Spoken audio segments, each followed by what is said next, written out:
Países e blocos tradicionalmente aliados de Israel já deixaram claro que não aceitam mais essa situação. A União Europeia, por exemplo, decidiu reavaliar um acordo comercial com Israel em vigor há 25 anos. Já o Reino Unido suspendeu as negociações de comércio. A estratégia do governo de Benjamin Netanyahu é criticada internamente também.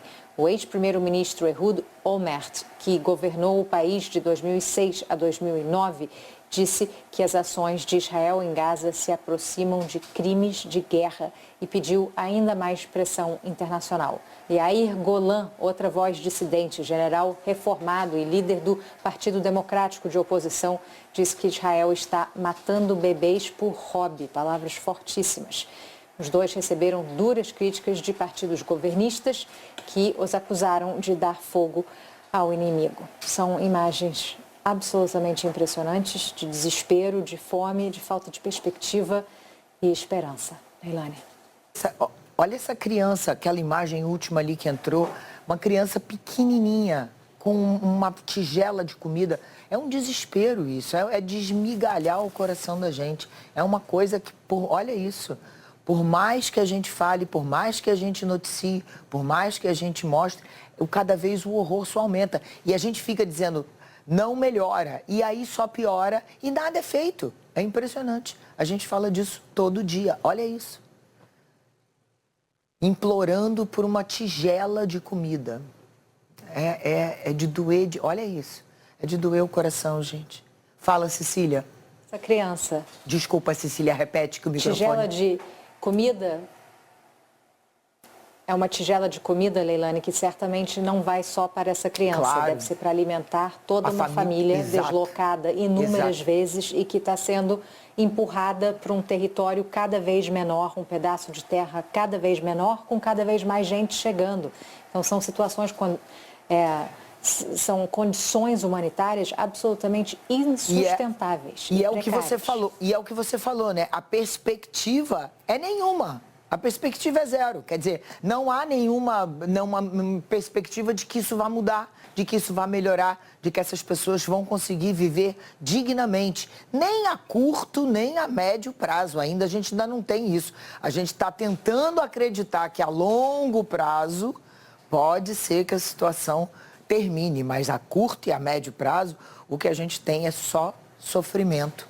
E essa questão que é um genocídio, né? Nossa, Leilani. Gente, eu tô... Diga, Desculpa, Dani. Cecília.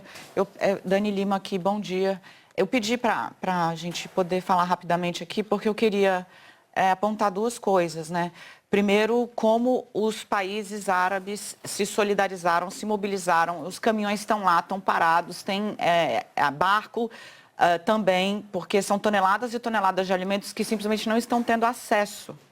Ô, Dani, e só lembrando que o Rodrigo Carvalho falou ontem pra gente que esses 100 caminhões já são 5 vezes menos do que o que costumava entrar antes do bloqueio em Gaza. Costumavam ser 500 caminhões. Porque eles não estão tendo acesso mesmo, né? Israel tem bloqueado. E aí, gente, eu queria só explicitar que a situação ficou tão brutal, mas tão brutal, que o presidente americano, Donald Trump, o homem que deu gás para essa ofensiva em Israel, vamos lembrar que ele publicou um vídeo com IA transformando Gaza, esse lugar que você está vendo aí, num resort, num grande resort, numa grande Miami, né? Fora ali no Oriente Médio. Então, este personagem que chegou a ver aí o potencial de exploração turística, né, pediu a palavra essa semana para dizer, olha, as pessoas vão morrer de fome lá. Então, assim, para dar um breque, que foi o que fez com que Israel dissesse, não é isso, Cecília? Não, nós vamos abrir, sim, a chegada de ajuda humanitária, mas a ONU está dizendo que não conseguiu chegar. Foi exatamente isso, Dani. Israel se viu, assim, praticamente na obrigação de abrir esse cerco hermético, nada entrava, nada saía, e permitiu a entrada de menos de 100 caminhões desde segunda-feira. Como a Leilani lembrou e como eu havia dito antes, a ONU calcula que são necessários 500 caminhões por dia. Esse é o número que entrava antes do início dessa guerra. quando a situação de Gaza já não era das melhores, mas não estava devastada, terra arrasada como é hoje. Ou seja, até mesmo este número ainda é pequeno, precisaria de muito mais para atender às necessidades básicas de sobrevivência da população civil palestina. E agora a expectativa, a esperança é que toda essa mobilização europeia, do Canadá, de outros países, coloque pressão na Casa Branca para também cobrar mais do seu aliado no Oriente Médio, o governo de Benjamin Netanyahu em Israel. Pois é, Cecília, porque nitidamente precisa de mais, né? Porque essa daí, gente, é a imagem da guerra.